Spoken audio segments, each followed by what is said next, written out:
Selamat malam, saya Ibu NN. Saya mau kesaksian malam ini.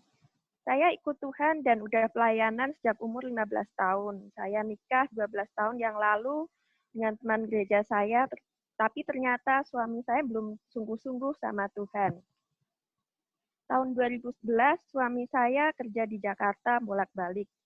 Tahun 2012 mulai terjadi masalah, sikapnya berubah. Ternyata dia terlibat judi, minum, narkoba, dan selingkuh. Waktu itu saya nggak tahu, tapi Tuhan bukakan sampai jadi ketahuan. Saya shock, depresi, waktu itu nggak bisa makan, nggak bisa tidur, jadi sakit mah kronis ya. Sempat waktu itu saya juga kalut, sempat kepikiran mau bunuh diri. Tapi Roh Kudus ingatkan, jangan bodoh. Kalau saya bunuh diri nanti keluarga saya tambah hancur. Anak saya yang masih kecil pasti hancur. Suami nggak ada yang doain. Ortu saya juga mungkin bakal kepahitan dan meninggalkan Tuhan. Dan iblis menang begitu saja. Maka sia-sialah selama ini saya ikut Tuhan. Sejak itu saya sudah gak pernah berpikir untuk bunuh diri. Saya mulai berdoa dan puasa. Suami saya masih kembali ke Jakarta bolak-balik. Dia akhirnya minta cerai. Dan saya tetap gak mau walaupun dia intimidasi saya karena saya lebih takut akan Tuhan. Saya selalu berdoa melepaskan pengampunan buat suami saya dan perempuan itu. Tapi ternyata hati saya masih kotor. Ada satu kejadian saya benar-benar marah sama suami saya. Dan saya kasih tahu data-data perempuan itu ke mertua saya. Saya pikir biar mertua saya yang berurusan sama mereka. Suami saya waktu itu tahu dan marah, kita berantem besar. Tapi Tuhan ingatkan saya, hati saya kotor, masih ada dendam dan tidak mengampuni. Di situ saya menangis di hadapan Tuhan dan minta ampun. Saya mau benar-benar mengampuni dan memberkati suami saya dan perempuan itu dan punya hati yang bersih seperti Yusuf. Tuhan ajar saya untuk mengampuni dan mengasihi dia. Suami sempat kembali ke rumah kami karena kontrakan dia yang di Jakarta sudah habis. Tapi dia masih marah-marah, sinis, dan minta cerai sama saya. Katanya nggak ada feeling dan menyesal sudah menikahi saya. Tuhan suruh saya peluk, dia bilang, aku mengasihi kamu dan aku memaafkan kamu. Nggak lama suami kemudian minta izin pergi untuk beresin hutang sama mafia yang dia terlibat waktu itu. Dia bilang akan kembali. Tapi selama dia pergi, kita nggak ada kontak. Selama kejadian, saya sakit mah kronis beberapa bulan. Tapi Tuhan tiba-tiba pulihkan. Saya tetap tunggu suami saya, tapi juga saya sempat merasa kesel, capek, dan ilfil rasanya sama suami, rasanya jijik dan hilang-hiling sama suami atas segala yang dia lakukan. Tapi Tuhan ingatkan saya melalui satu renungan Nabi Hosea yang disuruh menikahi perempuan sundal dan mengasihi dia seperti kasih Tuhan terhadap kita manusia. Saya kemudian doa dan berjanji untuk mengasihi suami saya. Seperti firman Tuhan pada Hosea 2 ayat 19-20. Beberapa bulan kemudian suami saya tiba-tiba kontak mau pulang dan kembali lagi. Dia bilang sudah nggak ada kontak sama perempuan itu. Dan kita mulai memperbaiki hubungan kami. Akhir tahun 2013, saya dapat kabar dari teman saya, kalau perempuan itu tiba-tiba meninggal. Nggak jelas bunuh diri atau kecelakaan atau apa. Saya sempat kaget dan gemetar juga, saya nggak sangka. Karena saya sudah doa dan benar-benar memaafkan dan memberkati dia. Saya harap dia menerima Tuhan waktu itu, tapi ya terjadi begitu saya nggak tahu. Saya kasihan juga sebenarnya sama dia. Suami saya masih belum bertobat, tapi sudah kembali ke keluarga kami. Walau sempat keuangan kacau, tapi Tuhan buka jalan untuk pelan-pelan saya mulai catering rumahan. Tahun 2016, suami mulai sering keluar rumah malam-malam. Dan tiba-tiba dia bilang lagi, dia minta cerai karena dia nggak happy dan nggak ada feeling sama saya. Dia juga bilang ke anak saya, dia mau ceraikan saya. Terus dia keluar dari rumah dan terus intimidasi saya untuk minta cerai. Waktu itu saya tidak tahu dan juga tidak cari tahu juga apakah ada perempuan lain. Dia bilang tidak ada. Saya tetap bertahan dan bilang saya nggak mau cerai karena Tuhan benci perceraian. Tapi dalam masa-masa ini saya merasa Tuhan memelihara saya. Saya tetap bisa beraktivitas dan bahkan banyak orang-orang yang Tuhan kirim untuk menolong dan memberkati saya kalau saya sedang butuh bantuan. Selang sekitar setengah tahun, saya dan keluarga merencanakan liburan. Tapi saya merasa Tuhan berbicara. Suami saya pasti ikut atau nyusul.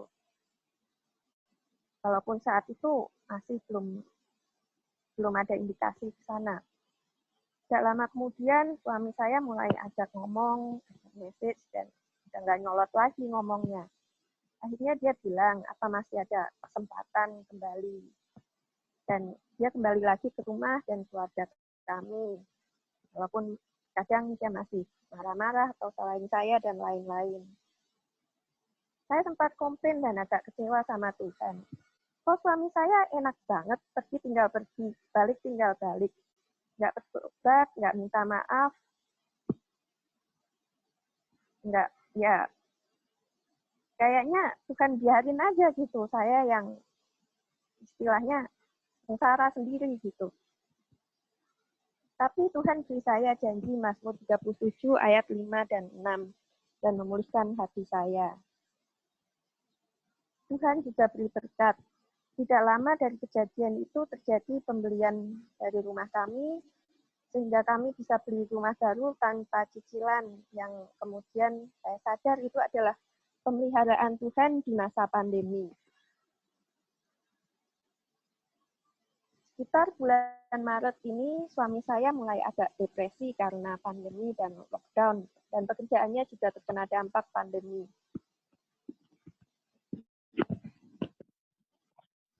Sekitar bulan Mei, suami saya ngomong lagi ke saya, minta cerai karena nggak happy dan nggak ada feeling ke saya.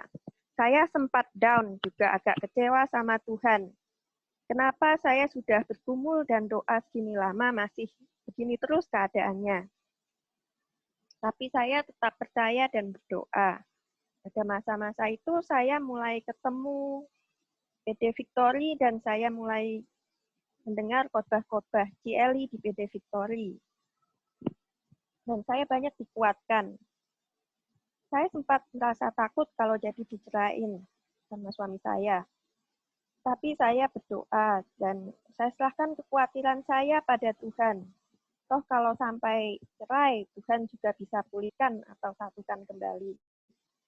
Saya belajar dari GLI untuk nggak berandai-andai, berpikir terlalu jauh, atau lebay. Saya belajar kesusahan sehari cukup untuk sehari. Toh masa pandemi begini, nggak ada yang tahu apa yang akan terjadi dan sampai kapan. Semua ada di tangan Tuhan. Tuhan juga ingatkan, hidup atau masa depan saya dan keluarga saya bukan ada di tangan atau di perkataan dan rencana suami saya, tapi di tangan dan rencana Tuhan. Tuhan juga berkata, suami saya itu bukan berontak atau menyakiti saya, tapi dia bergumul melawan Tuhan, seperti Yakub di Alkitab. Dia sudah 2 kali melawan Tuhan, dan Tuhan yang menang. Sekali ini juga, pasti Tuhan yang akan menang, entah bagaimanapun caranya. Saya terus percaya Tuhan, mengasihi, mengampuni, dan melayani suami saya seperti biasa, dan berusaha untuk memberi respons yang benar, seperti yang GLI ajarkan. Juga untuk selalu praktek, bisu, buta, dan budek. Selang beberapa bulan, saya merasa Tuhan mau saya bersaksi. Walaupun memang belum tuntas dan masalah belum selesai, tapi saya merasa Tuhan mau saya bersaksi. Saya percaya Tuhan yang akan kasih saya happy ending entah bagaimana caranya. Saya berdoa dan memantapkan hati untuk bersaksi. Beberapa minggu kemudian, nggak tahu gimana juga, suami saya mulai baik sama saya dan anak. Komunikasi dan bercanda lagi. Dia nggak lagi bahas mau cerai, walaupun memang dia nggak benar-benar minta maaf atau bertobat sama Tuhan.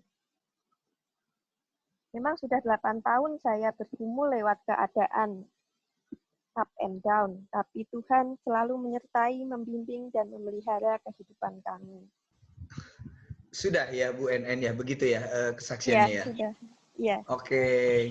Yang terpenting Bu NN sudah mengampuni ya suaminya ya? Sudah.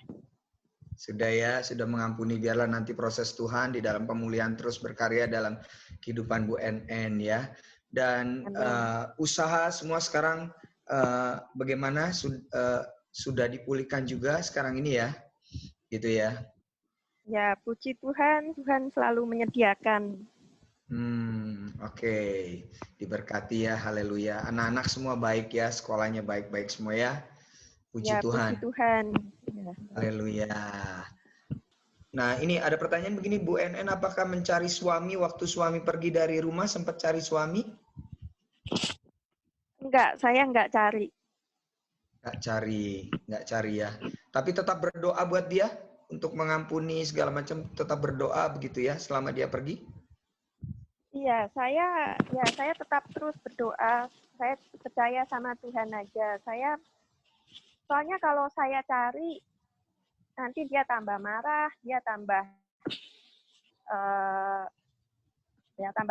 marah, tambah menjauh lagi gitu. Jadi ya selain itu kalau saya cari nanti faktanya buruk, nanti saya down lagi. Jadi ya lebih baik saya nggak tahu aja, saya berdoa, saya serahkan sama Tuhan aja. Oke, iya. Ini ada yang bertanya begini, sebentar. Bagaimana dengan keluarga? Apakah tahu juga kasus masalah rumah tangga dari Bu NN ini? Keluarga besar begitu maksudnya? Tahu, orang tua saya tahu, orang tua dari suami saya juga tahu. Oke, tahu ya. Tahu apa yang diperbuat oleh suami ya, begitu ya? Ya, karena apalagi yang pertama itu ya cukup heboh ya, jadi ya emang pada tahu. Gitu. Oke. Ya, dan selama suami tidak ada di rumah, Ibu tetap berkomunikasi atau memang putus hubungan komunikasi? Ada komunikasi sedikit-sedikit ya, biasanya. Ya kalau dia komunikasi, ya kalau dia tanya sesuatu atau saya kasih tahu kabar anak atau gimana. Oke, ya. Nah, ini ada pertanyaan begini, apakah Ibu sempat pernah ingin menyerah ya ketika suami pergi dan menyerah atau mungkin mau membalas juga perlakuan suami dengan mungkin cari yang lain begitu? Apa sempat terpikirkan begitu, Bu? Kalau menyerah kadang pengen menyerah juga.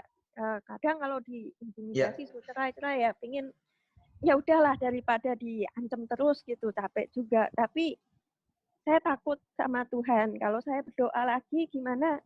Saya malu sama Tuhan gitu. Jadi saya tetap bertahan. Kalau untuk membalas, saya nggak pernah ada kepikiran untuk membalas. Iya, oke. Ya, kembali lagi karena saya takut Tuhan. Ya, ternyata ada yang bernasib sama, Bu, dengan Ibu ini, ada yang chatting yang bernasib sama dengan Ibu. Nah, apakah ada pertanyaan begini mungkin ya, pertanyaan ini tentang ini apa namanya nafkah. Selama suami pergi sama sekali tidak menafkahi begitu, Bu? Enggak. Oke, jadi Ibu sendiri yang menghidupi diri Ibu dan anak-anak ya, begitu ya. Anak berapa, Bu? Anak 1. Oke, ya. Jadi Ibu sendiri yang menafkahi begitu ya. Sebentar. Ini ada Ya. yang ngomong ya, suami yang dengan sengaja memilih jauh dari Tuhan karena dia kecewa dan menyimpan kepahitan dalam hatinya. Suami saya juga sempat berkata dia kecewa dan kepahitan sama Tuhan, tapi saya nggak jelas apa gitu, saya nggak tahu apa gitu yang membuat dia kecewa. Katanya kecewa sama orang Kristen, munafik, gini, dan akhirnya ya sekarang dia nggak ikut Tuhan gitu. Gitu. Ya, kita percayalah nanti dia akan alami perjumpaan ya dengan Tuhan Yesus ya. Jadi memang kalau lihat manusia memang seringkali mengecewakan ya, tapi biarlah dia melihat memandang Tuhan saja ya. Mungkin pertanyaan yang terakhir ya. Ketika Ibu mengalami ingin menyerah, sempat ingin menyerah atau putus asa begitu, apa yang apa yang Ibu lakukan supaya itu bisa pergi dari kehidupan Ibu begitu? Intimidasi, menyerah atau putus asa itu, apa yang Ibu lakukan? Kalau saya ingin menyerah, ya saya kembali pada Tuhan. Saya ngomong aja sama Tuhan, kadang mau ngomong, mau nangis, mau apa, dengar firman Tuhan, baca firman, dengar ya khotbah-khotbah gitu, itu banyak menguatkan saya. Memuji menyembah Tuhan, mendekatkan diri lagi pada Tuhan. Oke.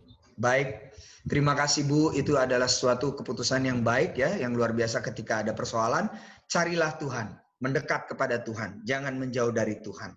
Terima kasih Bu NN buat malam hari ini, terima kasih buat kesaksiannya, dan biarlah Ibu dan keluarga semua diberkati ya, di dalam kesehatan, di dalam rumah tangga maupun di dalam usahanya ya.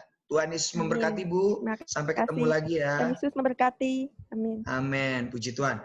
Baik, untuk selanjutnya kita akan sama-sama mendengarkan sharing firman Tuhan dari Ibu Gembala, Ibu Evangelis Eli Kurniawati. Silakan Bu Gembala. Tuhan Yesus memberkati. Haleluya. Ya, yuk kita berdoa dulu sebelum memulai. Bapa, kami menyerahkan bagian firman ini dalam tangan-Mu. Malam ini Tuhan, kami tahu bahwa Engkau berbicara buat setiap kami yang bergabung. Biarlah kami mendapat kekuatan. Urapi bibir lidah hamba-Mu. Semua kemuliaan kembali kepadamu di dalam nama Tuhan Yesus. Haleluya. Amin. Ya. Shalom. Ada sukacita. Ya. Kita tadi sudah dengar kesaksian yang luar biasa. Walaupun endingnya belum selesai secara penuh. Tapi kita percaya kalau kita bertahan, Tuhan itu nggak mungkin memberikan setiap saudara jalan hidup saudara itu pasti hancur. Ya, Tuhan itu saya selalu banyak ngomong sama ibu-ibu, tenang aja. Saya sudah ngalami di PHP berapa kali. Kelihatannya pulih, kasih pengharapan, pengharapannya hancur lagi ya. Tapi kita percaya bahwa setiap apapun kejadian hidup saudara, kalau Tuhan izinkan terjadi, jangan mikir kejadian hidupmu itu bakal hancur. Buat saya belajar setiap kejadian hidup maupun kenyataan itu buruk, beritanya buruk, selalu saya berkata di hadapan Tuhan, Tuhan terima kasih, inilah kejadian hidupku yang dahsyat. Kenapa dahsyat? Karena aku tahu bahwa Tuhan itu sutradara yang sudah pegang skenarionya. Tuhan tahu kok apa yang akan terjadi walaupun di PHP, walaupun dikecewakan, walaupun kelihatannya suami nuntut cerai lagi. Itu nggak jadi masalah buat Tuhan. Mau nuntut cerai, mau punya anak, buat Tuhan segala sesuatu dapat dipulihkan dengan caranya yang dahsyat. Amin. Ya, kita percaya bahwa hari ini kalau pernikahan itu, pasangan itu selalu ibu-ibu tanya, apakah Tuhan itu salah Bu Eli kasih pasangan buat saya? Kok sepertinya pasangan ini seperti ini? Sudah enggak cinta buat apa dipertahankan? Mungkin ini bukan pasangan hidup yang terbaik. Mungkin Tuhan sudah punya pasangan hidup khusus buat saya Bu Eli. Oh, jawabnya sangat enggak mungkin saudara. Ya, kalau kita sudah benar-benar mengikat satu perjanjian di depan altar kudusnya, kita percaya bahwa ada ayat yang berkata istri menguduskan suami dan suami akan menguduskan istri. Itu artinya manusia tetap bisa berubah, saudara. Ketika saudara berubah makin kudus, saudara akan menarik pasangan hidup saudara, itu arahnya makin kudus. Ibu-ibu, saya berapa hari ini ngajarin ibu-ibu doanya simple, dan banyak ibu-ibu yang mulai praktek, dan itu terjadi luar biasa. Saya cuma ngajari 3 kata, karena banyak ibu-ibu yang lupa. Kalau mulai lihat suami berulah, 3 kata ini diucapkan, saudara. Saudara tahu apa kata yang pertama yang sering saya ucap? Ajari. Buka mata rohaninya. Setiap suamimu izin pergi keluar, dan kau tahu suamimu lagi arahnya negatif, atau pasanganmu arahnya pergi, menemui will-nya, atau dan sebagainya. Selalu katakan, Tuhan, bukakan mata rohaninya. Tarik kakinya ke jalan kebenaran. Yang ketiga, Tuhan, manusia lamanya sudah berubah menjadi manusia ciptaan yang baru di dalam Yesus Kristus. Percayalah, tiap kali saudara mengatakan 3 hal ini, percayalah, suami itu pasti ngalami satu kuasa Tuhan yang luar biasa. Amin. Daripada dimaki-maki, daripada ngomel, daripada bersungut-sungut di hadapan Tuhan. Lebih baik setiap ada kejadian yang buruk dari pasangan kita, katakan, Tuhan, aku percaya Engkau sudah bukakan mata rohaninya, tarik kakinya ke jalan kebenaran. Dan hari ini manusianya yang lama itu sudah ganti menjadi manusia yang baru di dalam Yesus Kristus. Itu diucapkan, itu benih, saudara. 1 kali benih itu akan saudara nikmati, pasti buahnya manis. Malam ini kenapa kita perlu bertahan dengan pasangan itu tetap yang terbaik? Tuhan itu sangat peduli dengan pernikahan. Ya, terbukti pada waktu dia membuat mujizat pertama kali di Kana, yaitu pada waktu pernikahan. Percayalah, ketika Bu NN bertahan, kita tahu apa kejadian. Walaupun di awal kelihatannya memalukan, kehabisan anggur. Tapi di akhir kejadian, pasti ada anggur yang manis yang terbaik, saudara. Bahkan pemimpin pesta memberikan pujian di Yohanes 2 ayat 10. Ya, bahwa setiap orang menghidangkan anggur yang baik dahulu, dan sesudah orang puas minum, barulah anggur yang kurang baik. Akan tetapi engkau menyimpan anggur yang baik sampai sekarang. Itu artinya, kalau saudara bertahan dengan pasangan, walaupun pasanganmu ini termasuk kategori tanda kutip yang sudah kelewat batas. Mau kelewat batas maupun sudah parah, bagi Tuhan tidak ada istilahnya suami parah, suami yang setengah parah, atau suami yang tidak parah, tidak ada. Mau parah, mau punya anak, sudah mau menceraikan saudara, berapa kali pun tetap di tangan Tuhan. Air tawar, air yang tidak ada rasanya di tangan Tuhan bisa menjadi anggur yang terbaik. Anggur yang manis, yang termahal, bahkan selalu di akhir perjalanan hidup pernikahan saudara dan saya, pasti endingnya ada pujian. Bukan aib lagi, tapi kemuliaannya selalu ada pujian. Amin, saudara. Yuk kita buka Efesus 5. Ini hubungan kenapa pasangan itu tetap yang terbaik. Efesus 5 ayat 22 sampai 23. Ya. Kita baca sama-sama supaya kita tahu bahwa kenapa kita perlu bertahan di dalam satu pernikahan. Walaupun tidak gampang, saudara.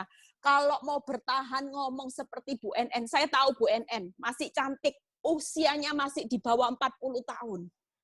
Kalau dia mikir jalan hidupnya, kita percaya, saudara. Siapa sih yang tidak kepingin hidup sekali disayang-sayang? Semua orang kepingin, saudara. Saya sendiri mengalami proses ketika saya ditinggalkan. Saya juga ngomong sama Tuhan, Tuhan, apakah saya tidak punya hak toh Tuhan untuk memilih pasangan hidup lagi? Mungkin yang bisa mencintai saya. Buat apa saya bertahan dengan pasangan yang sudah tidak ada rasa, yang sudah tidak mencintai saya lagi? Sepertinya saya harus bertahan.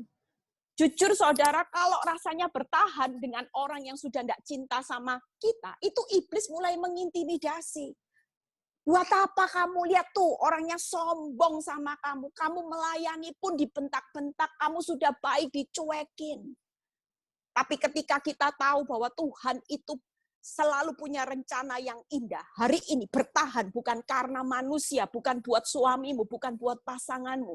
Tapi engkau bertahan karena engkau menghormati Tuhan dan engkau mengasihi Tuhan. Amin. Yuk kita baca, hai istri, tunduklah kepada suamimu seperti kepada Tuhan. Karena suami adalah kepala istri sama seperti Kristus adalah kepala jemaat. Dialah yang menyelamatkan tubuh. Saudara lihat hubungan suami istri itu seperti hubungan jemaat dengan Kristus. Ya, hari ini kita tahu kalau kita hubungan suami istri itu seperti jemaat dengan Kristus, itu artinya di dalam hidup rumah tangga saudara harus ada apa? Penundukan, ada rasa hormat, ada apa? Kesetiaan, saudara. Kita bersama Tuhan, kita juga harus tunduk apa yang Tuhan mau. Kita harus belajar menghormati Tuhan. Kita harus belajar setia. Amin, saudara. Bertahan dengan pasangan dalam pernikahan itu benar-benar seperti kita dengan Kristus, saudara. Kita lihat yang pertama, ya, buka slide-nya, Ailing. Pernikahan itu bagaimana seperti seorang jemaat kepada Kristus. 3 hal, ya. Yang pertama, pernikahan itu adalah enter yang tidak pernah ada exit-nya. Bisa ditayangkan? Ya, itu yang pertama. Yang pertama bisa check in, tidak bisa check out. Ingat ya saudara. Bentar, bisa ya? Sudah ya? Artinya ketika Tuhan berkata, Tuhan benci perceraian. Itu berarti ketika kita memutuskan untuk menikah, kita tidak ada lagi check-in, bisa check-in, tidak bisa check-out. Bisa enter, tidak ada exit-nya, saudara. Tetap harus bertahan. Itu yang pertama. Karena di Maleakhi 2 ayat 16 jelas Tuhan berkata, sebab aku membenci perceraian. Kalau kata membenci perceraian itu sudah tidak ada embel-embelnya lagi. Benci perceraian kecuali. Tidak ada loh saudara. Aku membenci perceraian titik. Tidak ada koma kecuali pasanganmu berzina. Kecuali suamimu minta cerai. Tidak ada saudara. Tapi jelas Tuhan berkata, aku membenci perceraian. Firman Tuhan Allah Israel juga orang yang menutupi pakaiannya dengan kekerasan. Firman Tuhan semesta alam, maka jagalah dirimu dan janganlah berkhianat. Ya, sudah benci perceraian, kita harus jaga diri, kita nggak boleh berkhianat. Artinya jangan mengkhianati pasangan. Ketika saya mengerti firman ini, saya berkata, Tuhan, kalau sudah enter, tidak boleh exit, check in, tidak boleh check out. Itu artinya suka tidak suka, ya dipertahankan. Pasangan kita tetap yang terbaik. Kalau kita mikir yang terbaik, Tuhan sanggup nggak air tawar jadi anggur yang terbaik? Sanggup, saudara. Itu pasti dilakukan di akhir perjalanan hidup saudara, jerih payahmu tidak akan pernah sia-sia. Bahkan nanti akan ada pujian, saudara. Amin. Yang kedua, pernikahan itu adalah ikat janji sehidup semati, bukan kontrak yang bisa batal sewaktu-waktu. Matius 19 ayat 6. Demikianlah mereka bukan lagi 2, melainkan 1.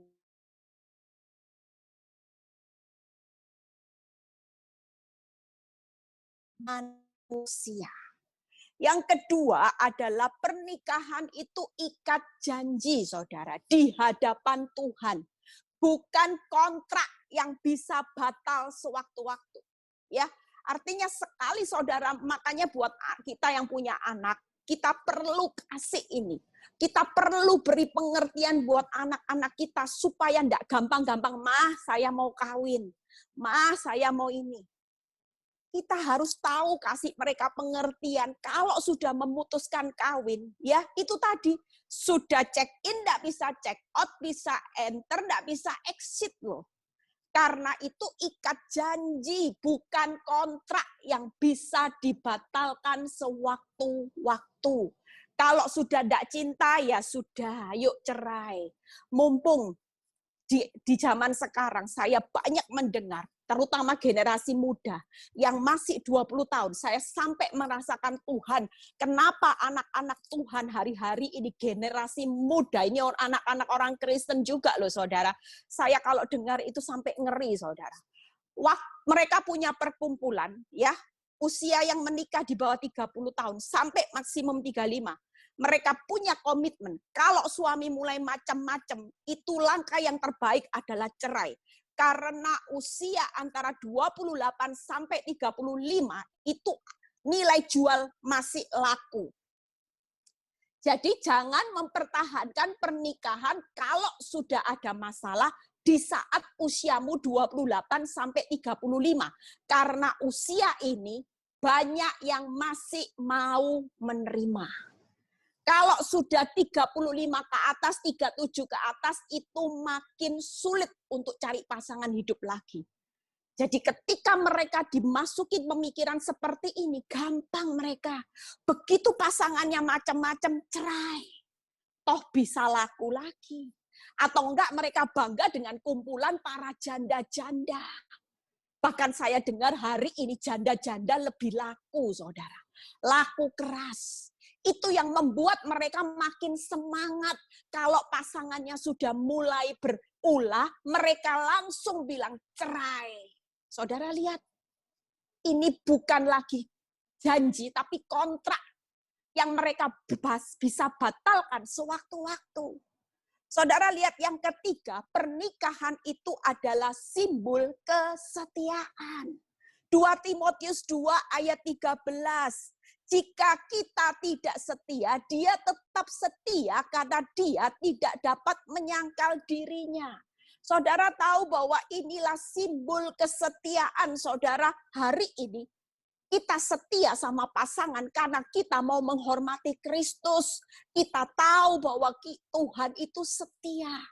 Kita hari ini menghormati pasangan, tetap tunduk, tetap mengasihi pasangan, tetap terima pasangan apa adanya karena kita mau setia kepada Kristus.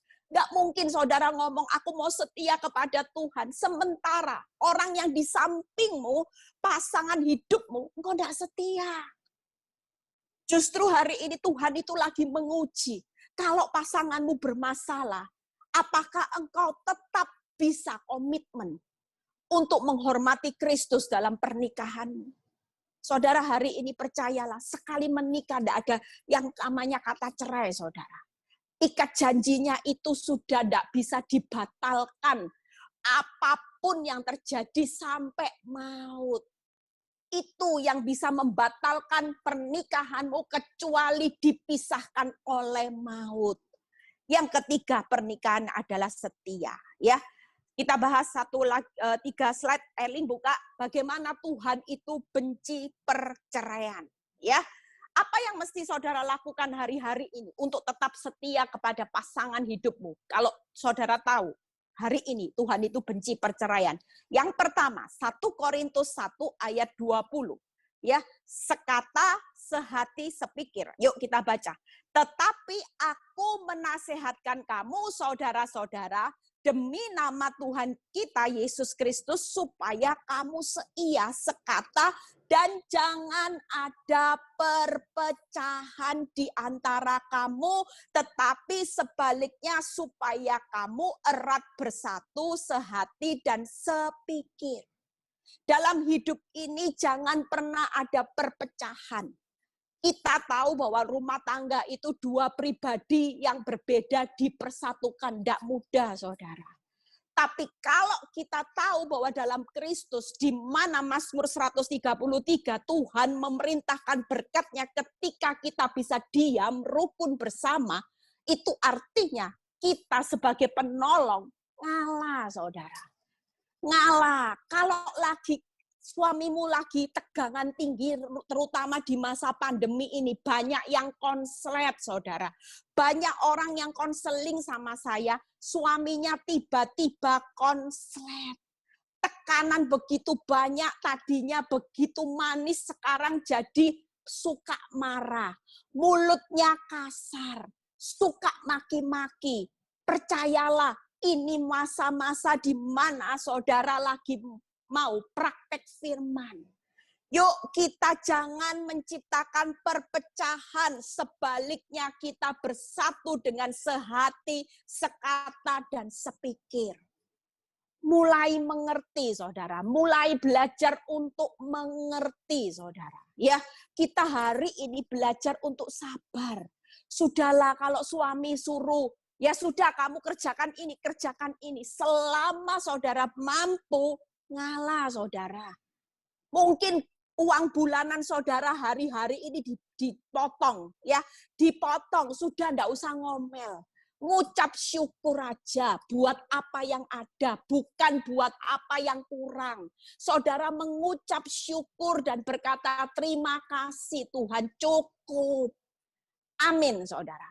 Kalau suami istri bisa hidup dalam kehidupan sekata, sehati, sepikir, percayalah berkat Tuhan itu pasti tercurah.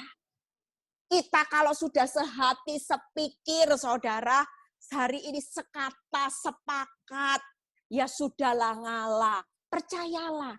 Kalau kita bisa seperti itu, Tuhan akan mencurahkan berkat buat setiap anak-anak Tuhan yang bisa diam rukun bersama.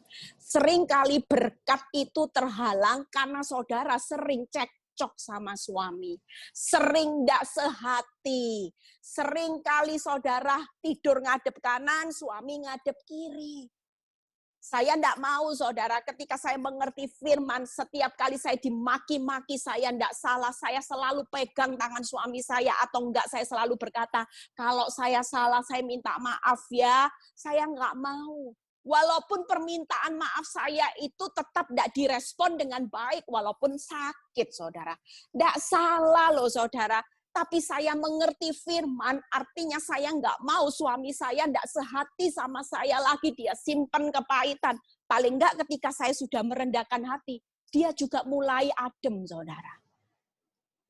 Amin, saudara. Daripada dia terus diajak bertengkar, terus akibatnya nanti jadi bom waktu, pertengkaran besar terjadi, akibatnya perceraian.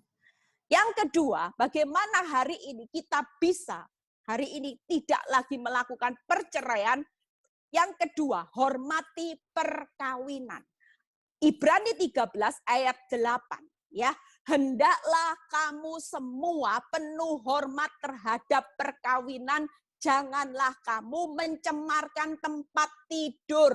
Sebab orang sundal dan pezina akan dihakimi Allah. Hari ini, malam ini, yuk Tuhan mau buat saudara dan saya hormati perkawinan. Jangan dikit-dikit ngomong cerai.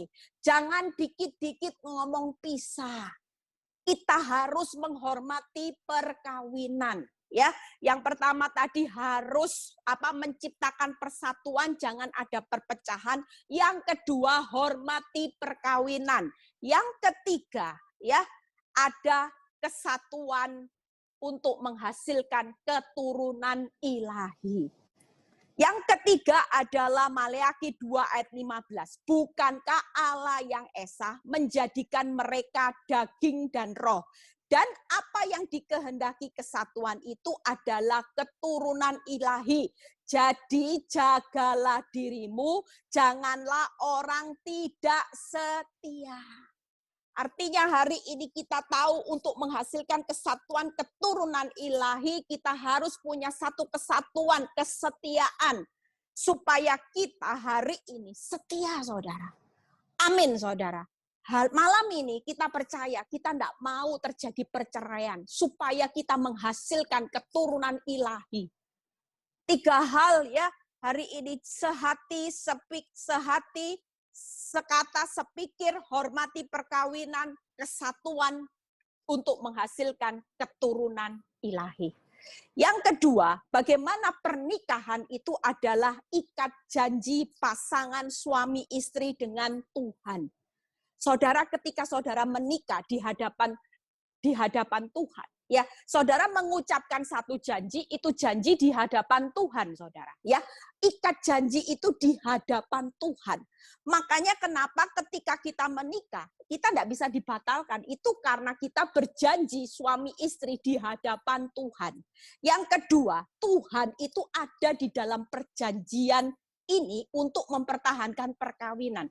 Makanya kalau ada seorang ibu atau orang istri atau suami yang tetap punya tekad untuk mempertahankan perkawinannya, percayalah Tuhan ada di dalam perjanjian itu dan Dia akan membantu, Dia akan mempertahankan pernikahanmu. Tidak akan pernah ada yang bisa menghancurkan.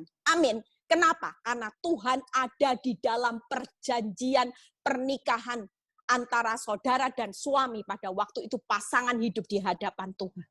Amin, saudara. Tidak ada yang bisa memisahkan. Hari ini berjuanglah. Tuhan itu pasti akan mempertahankan pernikahanmu karena Dia ada.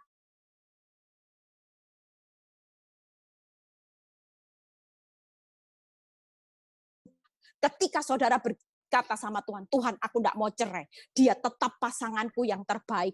Tuhan pasti mempertahankan pernikahan saudara dan saya sampai hanya maut yang memisahkan. Amin, saudara. Ya, yang ketiga, hari ini yang terakhir, ya, setia kepada pasangan seperti kepada Kristus kepada jemaat. Setia itu ada 3 hal. Yang pertama, mengasihi tanpa syarat. Ya, orang mengasihi seperti Kristus terhadap saudara dan saya, tidak ada syarat. Jangan mengasihi suami kalau suami setia. Kalau suami selingkuh sampai punya 2 anak, tidak bisa Bu Eli, tidak bisa Bu Eli. Saya sudah nek, jujur secara daging kita semua nek, saudara.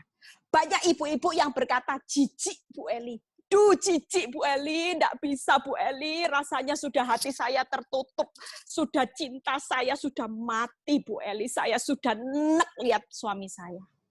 Ketika kita mengerti firman bahwa hubungan antara suami istri itu seperti kepada jemaat, ya, seperti hubungan antara jemaat dengan Kristus, dan bagaimana kesetiaan itu antara Kristus dan jemaat seperti Kristus setia buat saudara hari ini. Kita tahu bahwa Tuhan mengasihi saudara dan saya tanpa syarat, saudara.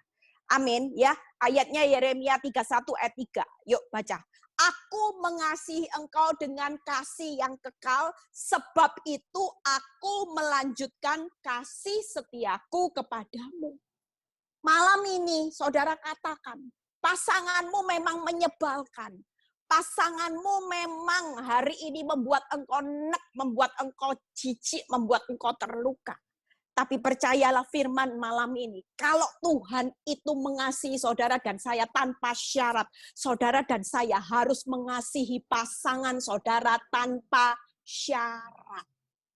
Katakan buat pasanganmu, aku mengasihi engkau dengan kasih yang kekal suamiku, sampai maut kasih yang kekal. Sebab itu aku akan melanjutkan kasihku, walaupun engkau tidak sayang aku, sudah aku tetap mengasihimu. Mengasihi, walaupun engkau mengkhianati aku, engkau mau kasih aku surat cerai dan sebagainya, itu sudah bukan alasan untuk aku berhenti mengasihi pasangan hidupku. Aku akan tetap seperti mengikuti keteladanan Yesus, yaitu mengasihi tanpa syarat. Amin, saudara.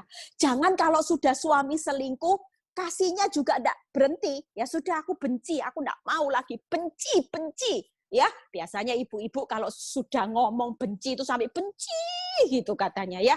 Saudara, hari ini kita percaya, kita mau belajar keteladanan karakter Kristus. Kalau nanti, ya, setelah ikut Zoom, suaminya bikin ulah, mulai ucapkan Yeremia, aku mengasihi engkau, Pak, ya, dengan kasih yang kekal. Karena kasih Kristus itu tidak pernah habis-habisnya dalam hidupku. Aku mengasihi, walaupun nanti suami bilang, bodoh kamu, aku mengasihimu, aku tidak mau benci, aku tetap melanjutkan mengasihi Papa. Papa bilang aku bodoh, ya sudah, aku tetap mengasihi. Jangan lagi mulai mengucapkan benci, jijik, enak. Sudah stop, saudara. Amin, saudara. Ya, yang kedua, mengampuni tanpa batas. Tadi mengasihi tanpa syarat. Mengampuni tanpa batas itu seperti siapa, saudara? Matius 18, 21, 22. Petrus, Tuhan, sampai berapa kali aku harus mengampuni saudaraku? Ya, Tuhan berkata 70 kali 7 kali. Itu artinya mengampuni itu tanpa batas. Sudahlah, suamimu hari ini mau nyakiti kamu sampai parah apapun, tetap berusaha mengampuni tanpa batas. Seperti Kristus mengampuni saudara dan saya, tidak ada batasnya. Ampuni saudara. Kita semua malam ini mau belajar untuk mengasihi tanpa syarat, mengampuni tanpa batas. Yang ketiga, tidak berubah. Yuk baca Ibrani 13 ayat 8. Itu karakter Kristus, saudara. Kita mau belajar karakter Kristus. Ibrani 13 ayat 8. Yesus Kristus tetap sama, baik kemarin maupun hari ini dan sampai selama-lamanya. Pasanganmu boleh berubah, tapi engkau jangan berubah. Kenapa? Karena Yesus sendiri tidak pernah berubah atas hidupmu. Hidupmu menyakiti berapa kali pun tidak setia, dia tetap setia, tidak bisa merubah, saudara. Kalau hari ini kita percaya karakter Kristus yang berkata, Yesus Kristus tetap sama, baik kemarin maupun hari ini, dan sampai selama-lamanya. Artinya, tidak ada lagi perubahan hidupmu. Suamimu tidak setia, uangnya sudah hari ini bulanannya dipotong. Jangan berubah cintanya. Kalau ada uang, abang sayang. Kalau tidak ada uang, abang tidak sayang. Kalau sudah bulanannya dipotong, ya jangan berubah. Berikan tetap yang terbaik. Layani. Kalau sudah dipotong, biasanya kalau dikasih uang banyak, masaknya dikasih masak yang enak, ya, dilayani suami, dipijetin. Setelah bulan depan uang bulanannya dipotong, mulai berubah. Miliki karakter Kristus, uang bulanan dipotong, cinta sudah berkurang, tidak diperhatikan lagi, malah dikhianati sampai punya 2 anak. Ya sudahlah Tuhan, saya belajar karakter Kristus, saya tidak berubah sudah. Dia berubah, tidak apa-apa, saya tetap tidak berubah. Saya tetap mau mengasihi. Saya tetap akan mengasihi dia dengan kasih-Mu yang kekal. Saya tetap mau mengampuni walaupun dia selingkuh berulang kali, ganti-ganti selingkuh. Aku tetap mengampuni, aku tidak berubah. Aku tetap istri yang baik dari dulu, sekarang, sampai selama-lamanya. Aku tetap memposisikan sebagai istri yang baik. Kalau dulu pacaran bisa ngomong I love you, I love you. Saya juga orang yang kaku, saudara. Sampai teman saya bilang gini, kamu ini loh Eli, belajar loh. Ngomong I love you. Saya itu sulit, saudara. Saya ini orangnya, katanya teman saya, kayak pohon. Saya itu sulit untuk muji orang, walaupun saya sayang. Tapi sejak masa ketika suami saya jatuh di dalam perselingkuhan, saya mulai belajar, saudara. Saya mulai belajar bisa ngomong, I love you. Susah, rasanya dulu geli-geli, saudara. Ya, susah. Dulu sukaannya saya kritik, bajumu itu loh, bajumu itu jelek. Ini loh, jelek semua. Tapi hari ini, walaupun belum mandi sekalipun, bajunya jelek. Kalau datang, saya bilang gini, aduh bajunya bagus ya, sepatunya bagus. Belajar, saudara. Suamimu, pasanganmu boleh berubah, tapi engkau tidak boleh berubah. Dari dulu, sekarang, sampai selama-lamanya. Itu karakter Kristus. Amin, saudara. Ya, yuk saya sudah selesai. Hari ini kita percaya pasanganmu tetap yang terbaik. Kenapa? Yang pertama, ya, karena pernikahan itu adalah satu keputusan. Ketika saudara sudah memutuskan pernikahan, engkau tidak boleh bercerai. Ada enter, tidak ada exit, bisa check in, tidak bisa check out. Itu yang pertama. Yang kedua, kenapa pasangan itu yang terbaik? Karena pernikahan itu adalah ikat janji. Pasangan suami istri di hadapan di altar kudusnya Tuhan, tidak main-main. Kontrak bisa, kalau nikah kontrak bisa, saudara. Tapi menikah bukan nikah kontrak loh, saudara. Nikah itu sehidup semati, hanya maut. Tidak ada lagi yang bisa diganggu-gugat. Aku benci perceraian itu artinya titik, sudah tidak ada. Kecuali tidak ada. Tuhan tidak pernah ngomong, aku benci perceraian, titik, tidak ada koma, saudara. Apapun bentuk perceraian, Tuhan tetap membencinya. Yang ketiga, pernikahan adalah simbol kesetiaan. Ya, itu tadi, setia. Bagaimana saudara mengampuni, mengasihi, tidak berubah. Suami, pasangan, hidup, keadaanmu boleh berubah, tapi engkau tidak boleh berubah. Amin, saudara. Ya, saya sudah selesai buka quote Eling yang 3. Baca sama-sama, yuk baca supaya ini jadi rema buat saudara dan saya. Kita mau baca sama-sama walaupun di mute. Yuk baca sama-sama yang keras ya. Yuk, sadarilah bahwa menikah hanya sekali saja seumur hidup. Sebab pernikahan adalah sesuatu yang sakral, kudus, dan suci di mata Tuhan untuk menghasilkan keturunan ilahi. Amin, saudara. Tuhan Yesus memberkati ya. Malam ini kita percaya bahwa kita mau belajar setia terhadap pasangan kita. Apapun alasannya, saudara percaya bahwa Tuhan ada di dalam perjanjian itu.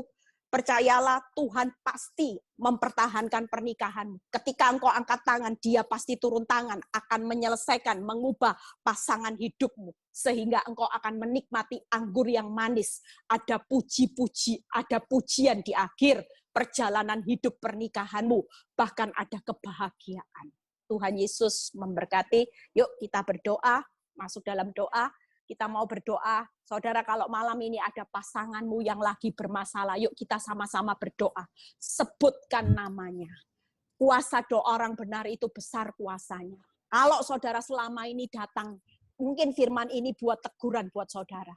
Saudara mungkin berpikir, Bu Eli, selama ini saya memang punya salah. Saya itu selalu benci, saya kalau lihat dia dijijik. Malam ini, lepaskan semua ini. Kita mau berkata, Tuhan, aku mau setia Tuhan, karena Engkau setia. Amin, saudara. Ya, saudara hari ini yang punya pikiran buruk, minta ampun. Yang sudah mau berpikir untuk berpisah, ganti pasangan. Malam ini adalah firman ini buat saudara dan saya. Terima kasih, Bapa.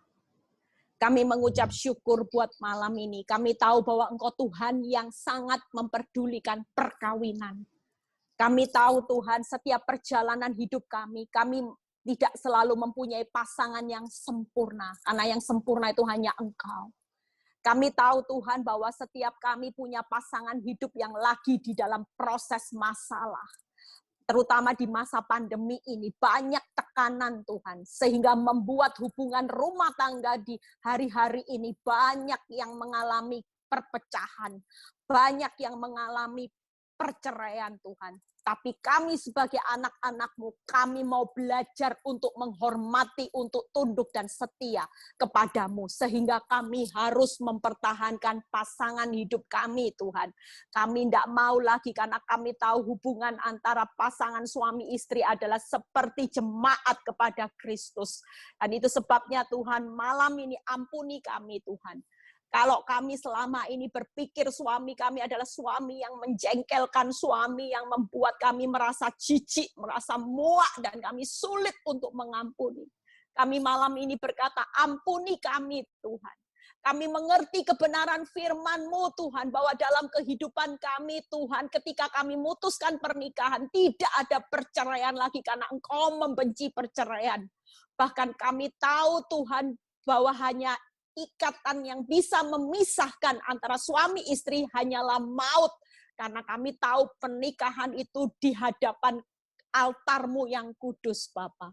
Terima kasih Tuhan. Biar malam ini Tuhan, kami tahu bahwa kekuatan-Mu itu pasti mengalir dalam setiap hidup kami. Untuk kami mau berdiri teguh Tuhan.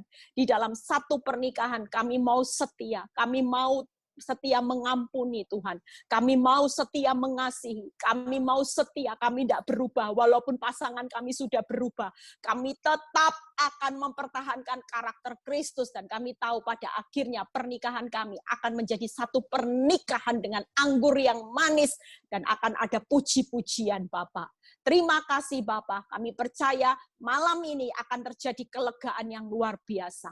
Akan terjadi pemulihan-pemulihan yang Kau kerjakan buat pasangan-pasangan, sebutkan nama pasangan hidupmu. Biar Kau memberkati pasangan hidupmu di tengah masa pandemi ini, supaya jalan berkat itu terbuka.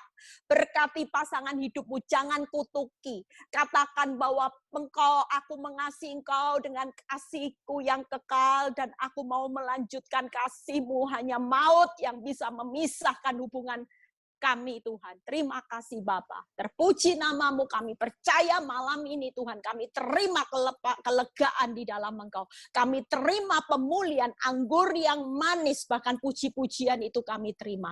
Berkati Tuhan yang sakit sembuhkan saat ini melalui kuasa bilur-Mu Tuhan, Engkau menyembuhkan Tuhan. Saat ini yang mengalami masalah ekonomi, biar terobosan berkat itu terjadi. Ketika suami istri sehati, sepikir, dan sekata mereka ada di dalam satu kerukunan kesatuan Tuhan, maka berkat itu akan tercurah Bapa. Terima kasih Bapa, kami bersyukur, berkati Wulan, berkati Frans, Ailing, Lina, Debbie, Anil, Tuhan, Mami, dan seluruh yang mendukung acara Zoom ini, jeripaya mereka tidak pernah sia-sia. Terima kasih Bapak, angkat kedua tangan saudara, terimalah berkat Abraham, Ishak, Yakub, damai sejahtera Allah Bapa, Putra, dan Roh Kudus, menyertai saudara dan saya, mulai malam ini sampai Maranatha Tuhan Yesus datang kedua kali. Yang diberkati dan percaya berkata, amin. Ya, Tuhan Yesus memberkati.